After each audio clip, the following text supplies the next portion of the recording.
Hey, I'm back for day 2 of 12 days of content creation tips. Today, I want to talk to you about creating a schedule for your posts on social media and even specifically on LinkedIn. Many people think that LinkedIn influencers, people with tens of thousands of followers, are on LinkedIn 24/7. And the truth is, most of them are not.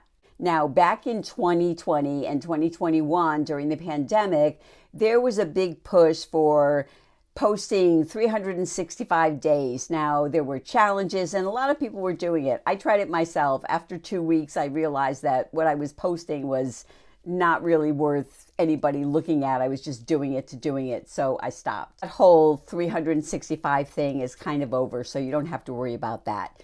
What you need to think about is creating a schedule that works for you. I know that people are ambitious when they start creating content.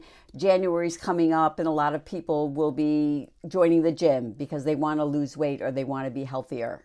And by the end of February or March, those people are gone. And you don't want that to be you when it comes to social media, specifically LinkedIn. If you're new to LinkedIn, you might want to start by commenting. You might go on to LinkedIn, plan for 15 minutes, 5 days a week, Monday through Friday. 15 minutes commenting, that's it. When you comment on other people's posts, go beyond saying something like great post or love it or thank you for sharing.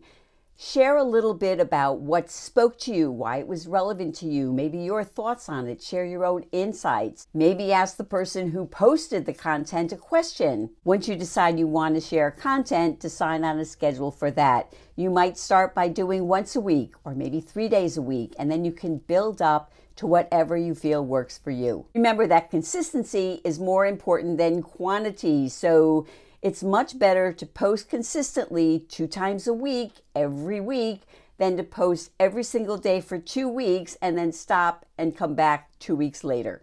I'll see you tomorrow for another content creation tip.